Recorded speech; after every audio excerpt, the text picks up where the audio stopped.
আসসালামু আলাইকুম। দেশি কুকিং লাইফস্টাইল আপনাদের সবাইকে স্বাগতম।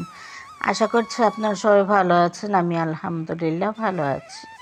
দেশ ও দেশের বাইরে যে যেখান থেকে আমার আজকের ভিডিওটি দেখছেন, আপনাদের সবাইকে জানাই আন্তরিক প্রীতি ও শুভেচ্ছা। আমি এই যে সকাল থেকে ভিডিওটা স্টার্ট করেছি, সকাল অফ ক্যামেরায় নাস্তা করে। এরপরে কিছু সদাইপাতি নিয়ে এসেছি। তো এখানে নিত্য প্রয়োজনীয় যা লাগে আর কি। এখানে নিয়ে এসেছি মসুর ডাল, এনেছি চিনি, তারপরে এনেছি হলুদ গুঁড়ো, মরিচ গুঁড়ো, এরপরে গরম মশলা, তারপরে আছে চায়ের জন্য দুধ, হরলিক্স নিয়ে এসেছি মিনি প্যাক, মেয়ের জন্য লোশন, তারপরে একটা ছোট্ট কিউট ভ্যাসলিন। আর এনেছি এই যে একজনে দুধ পাঠিয়েছে গিফট। এটা গ্রামের বাড়ি থেকে আনা হয়েছিল, সেই দুধটা আর কি আপনাদের সাথে একটু শেয়ার করলাম, দেখিয়ে দিলাম আপনাদেরকে। গিফটের জিনিস পেতে কিন্তু খুব ভালো লাগে, সেটা হোক ছোট বা বড়, সেটা কোনো ব্যাপার না, কিন্তু গিফট পেতে সবারই ভালো লাগে। আর এই যে আমার বিড়াল সোনাকে নাস্তা খাওয়ানো হচ্ছে, তো সে তো খাবে না, দেখুন কত জোর করে খাওয়ানো লাগতেছে। তো ও ভাত, মাছ আর মুরগি দিয়ে ভাত এগুলো একটু খায়, কিন্তু এই যে দুধটা খেতেই চায় না। বিড়ালের যে দুধ এত অপছন্দ তা মানে ভাবতেই পারি না। ও দুধ একদমই খেতে চায় না। আমার আগে একটু ক্যাট ফুড খেত, এখন সেই ক্যাট ফুডটাও খায় না। যেমন একটা মন চাইলে একটু দুই একটা মুখে দেয়, না মন চাইলে নাই। তো এই যে দেখুন, খাবেই না, বাচ্চাদের মতো অনেক জোর করে ওকে দুধ খাওয়ানো লাগে। তো আমার মেয়ে চামচ দিয়ে খাইয়ে দিচ্ছে। আর এই যে দেখুন আমার সাথে কথা বলতেছে, আমি বলতেছি আপু মার দিতেছে, তো আমার সাথে সাথে বলতেছে আপু মারে। তো এই যে দেখুন কীভাবে হাত ধরে জোর করে খাওয়ানো হচ্ছে। তো এমনি মুখে দিলে কিন্তু খাচ্ছে, মুখে দিলে যে ফেলে দিবে সেটাও না, মুখে দিলে খাচ্ছে। তারপরে এই যে দেখুন হাতের নিয়ে একটু মুখের সামনে ধরলো, চেটে চেটে খাচ্ছে, কিন্তু সে ইচ্ছে করে খাবে না। তো এভাবেই জোর করে মাঝে মাঝে ওনাকে দুধ খাওয়ানো হয়। আর দুধ না খেলে তো শরীরে শক্তিও হয় না। বাইরে থেকে বিড়াল এসে ওকে মেরে দিয়ে যায়, ও কিচ্ছু বলতে পারে না, ভয়ে এসে আমাদের কাছে লুকায়া থাকে।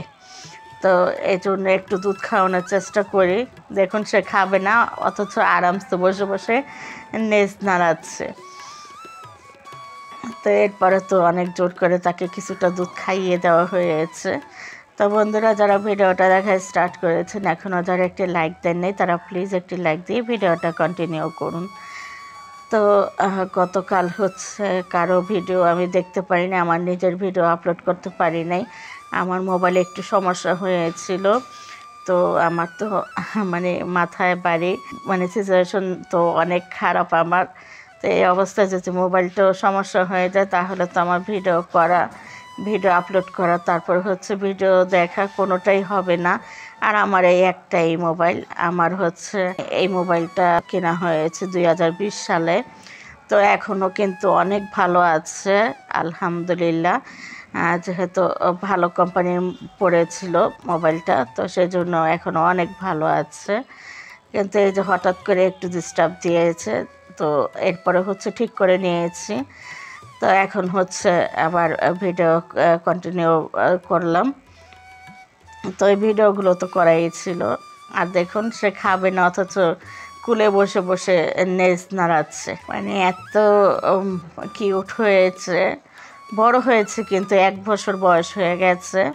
তারপরে যেভাবে জোর করে ওনাকে দুধ খাওয়াতে হয়, এটা ভাবা যায়? তো যাই হোক বন্ধুরা, আজকে গতকালের ভিডিওটা আপনাদের সাথে শেয়ার করতেছি। এটা গতকালকে, এটা বৃহস্পতিবারের ভিডিওটা আজকে আপনাদের সাথে শেয়ার করতেছি। তো বন্ধুরা, যারা ভিডিওটা দেখা শুরু করেছেন, আজই প্রথম আমার চ্যানেল ভিজিট করেছেন, ভালো লাগলে চ্যানেলটি সাবস্ক্রাইব করে আমার পাশে থেকে যাবেন। আমার চ্যানেলটি সাবস্ক্রাইব করে পাশে থাকা অল নোটিফিকেশনটি সিলেক্ট করে রাখবেন, তাহলে যখন আমি নতুন ভিডিও আপলোড করব, সঙ্গে সঙ্গে নোটিফিকেশন আপনাদের কাছে চলে যাবে। তখন আপনারা আপনাদের সময় সুযোগ মতো ভিডিওগুলো দেখে নিতে পারবেন। আর অলরেডি যারা সাবস্ক্রাইব করে দিয়েছেন, তাদের সবাইকে অসংখ্য ধন্যবাদ। এরপরে তো এই যে সকালে রান্নাটা করেছিলাম। তো রান্না বান্না এক চুলা ভাত বসিয়ে দিয়েছি, আরেক চুলায় হচ্ছে মুরগির মাংস ভুনা করব। তো সেজন্য হচ্ছে পেঁয়াজ ভেজে নিলাম। তো পেঁয়াজ ভেজে পেঁয়াজের সাথে গরম মশলা দিয়ে দিয়েছি, গরম মশলা তেজপাতা ভেজে এরপরে হচ্ছে এই যে মশলাটা গুলে রেখে দিয়েছিলাম, তো সেই মশলাটা দিয়ে দিলাম। এখানে হলুদ গুঁড়ো, মরিচ গুঁড়ো, ধনে গুঁড়ো, জিরে গুঁড়ো আর স্বাদ মতো লবণ, আদা রসুন পেস্ট আর একটু পানি দিয়ে গুলে রেখে দিয়েছিলাম। তো প্রায় আধা ঘন্টার মতো এটা গুলে রেখে দিয়েছি। এরপরে হচ্ছে এই যে রান্না করে নিচ্ছি। তো এখন মশলাটা খুব ভালোভাবে কষিয়ে এরপরে হচ্ছে মুরগির মাংসটা দিয়ে দেব। তো মাংসটা আমি ধুয়ে রেখে দিয়েছি। আর যেহেতু এখন আমার রান্নাগুলো সকাল সকালে করতে হয়, প্রথম যে ভিডিওগুলো দেখালাম এই ভিডিওগুলো কিন্তু পরের, আর এগুলো হচ্ছে আগের ভিডিও। তো যাই হোক, একদিনের ভিডিওই তো তো আপনাদের সাথে শেয়ার করে দিচ্ছি, একটু আর কি আগ পিস করে দিয়েছি। তো এখন হচ্ছে রান্নাটা করে নিচ্ছি। মশলা কষিয়ে মাংসটা দিয়ে দিয়েছি। এগুলো তো ফ্রিজে থাকে মাছ মাংস। তো আমি এই মাছ মাংস ভিজে রাখার জন্য ভোরে উঠে একদম 4টা 4:30 যখনই আর কি ঘুম ভাঙে তখনই উঠে এগুলো আর কি ভিজিয়ে রাখি। তারপরে হচ্ছে যেদিন আর কি নামাজ পড়ি তো পড়লাম ফজরের নামাজটা আর কি। অনেক সময় দেখা যায় পড়ি, আবার অনেক সময় একটু গ্যাপ পড়ে যায়। তো এটাই হচ্ছে আর কি সত্যি কথা। একদম সবসময় যে 5 ওয়াক্ত নামাজ বেঁধে পড়তে পারি এটা কিন্তু পারি না, মাঝে মাঝে পড়ি, আবার মাঝে মাঝে একটু গ্যাপ পড়ে যায়। তো আল্লাহ মাফ করুক। তো যে নামাজগুলো কাজা হয় সেজন্য তো আল্লাহর কাছে অনেক মাপ চাই। তো এই যে তরকারিটা বসিয়ে রেখে এদিকে হচ্ছে আমি কোমর ভাজি করব। তো কোমরটা একটু কেটে নিচ্ছি। তো অ্যালার্জির কারণে তো সব ধরনের মানে অ্যালার্জি জাতীয় খাবারগুলো নিষেধ করে দিয়েছে ডক্টর। তো খাচ্ছিও না। তো আজ হচ্ছে একটু কোমর ভাজি খেতে ইচ্ছে করছিল। তো গতকাল রাতেই আর কি আনিয়ে রেখেছিলাম।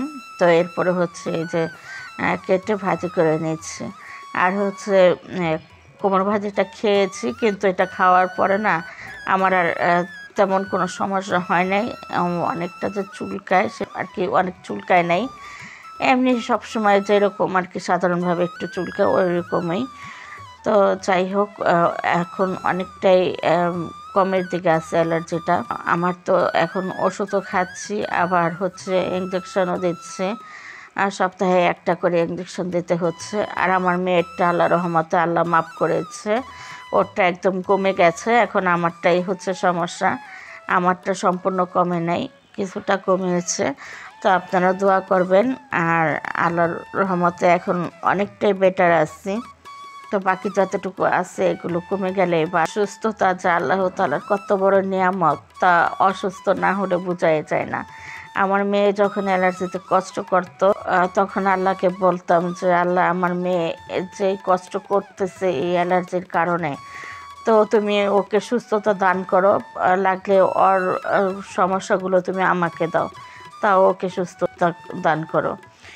তো হয়তো আল্লাহ আমার ডাক শুনেছে, তো আমার মেয়েটা সুস্থ হয়ে গেছে আল্লাহ রহমতে। কিন্তু এখন আমারই সমস্যাগুলো হচ্ছে। তো আল্লাহ রহমতে আমারটাও কমে যাচ্ছে। তো আমার তো মুরগির মাংসটা পাশের চুলে বসিয়ে দিয়েছি, আর এই চুলে হচ্ছে কোমর ভাজিটা করে নিয়েছি। কোমর ভাজি করার জন্য প্রথমত আমি শুকনো মরিচ ভেজে নিয়েছি তেলের মধ্যে। এরপরে হচ্ছে কাঁচামরিচ আর পেঁয়াজ একটু ভেজে নিয়েছি, একদম সামান্য 1 মিনিটের মতো আর কি ভেজেছি পেঁয়াজটা। এরপর হচ্ছে কোমরটা দিয়ে দিলাম। তো এইভাবে কোমর ভাজি করলে না খেতে ভীষণ ভালো লাগে, আর আমাদের ফ্যামিলির সবাই খুব পছন্দ করে এই কোমর ভাজিটা। না, ফ্যামিলির সবার কথা বললে ভুল হবে, আমার বাচ্চারা খায় না কোমর ভাজি, ওরা খেতে চায় না, কিন্তু আমি আর আপনাদের ভাইয়া খুব পছন্দ করে খাই কোমর ভাজিটা। তো আমি তো খুব তৃপ্তি করে খেয়েছি, অনেক দিন পরে খেয়েছি, তো ভীষণ ভালো লেগেছে। তো এখন না অনেক প্রিয় প্রিয় খাবারগুলো খেতে পারতেছি না অ্যালার্জির কারণে। দেখি কবে সম্পূর্ণ সুস্থ হই আর কবে আবার খেতে পারি। তো দেখা যায় যদি সম্পূর্ণ সুস্থ হয়ে যায় তখন আর খাওয়ায় কোনো বাধা নেই। তো এই যে তরকারিটা হয়ে গেছে, এখন গ্যাসটা অফ করে দিয়েছি। আর পাশের চুলা হচ্ছে কোমর ভাজিটা হচ্ছে। আর আজকে তো খাওয়া দাওয়া কমপ্লিট করবো না, কারণ খাওয়া দাওয়া দেখাতে পারবো না। খাওয়া দাওয়া করার আগেই ভিডিওটা আর কি রেডি করে নিয়েছিলাম আপলোড দেওয়ার জন্য। তো যখন ভয়েস দিতে গিয়েছি তখনই দেখতেছি সমস্যাটা হয়ে গেছে। কোনোভাবে মোবাইল কাজ করতেছে না, না ইউটিউবে ঢুকতে পারতেছি, না ভয়েস রেকর্ড হচ্ছে, কোনো দিক দিয়েই কিছু হচ্ছে না।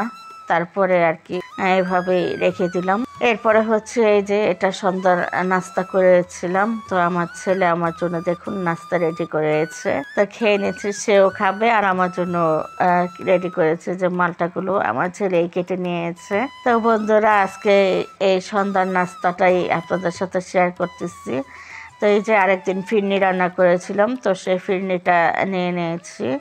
আর হচ্ছে মালটা ওই যে বললাম আমার ছেলে নাস্তা রেডি করেছে সন্ধ্যায় খাওয়ার জন্য। তো তার জন্য ওই যে বাটিতে নিয়েছে আর আমার জন্য এই যে ফ্রিজে নিয়েছি। তো এখন হচ্ছে মা ছেলে মিলে খেয়ে নিচ্ছি। আর আমার মেয়ে তো যখন ইচ্ছে খাবে, না ইচ্ছে হয় না খাবে, তার কোনো আর কি খাওয়া দাওয়ার প্রতি কোনো আগ্রহ নেই। তো বন্ধুরা আজকের মতো এ পর্যন্তই। আগামী ভিডিও দেখার আমন্ত্রণ জানিয়ে আজকের মতো বিদায় নিয়ে নিচ্ছি। সবাই ভালো থাকবেন, সুস্থ থাকবেন, অবশ্যই নিরাপদে থাকবেন। আল্লাহ হাফেজ।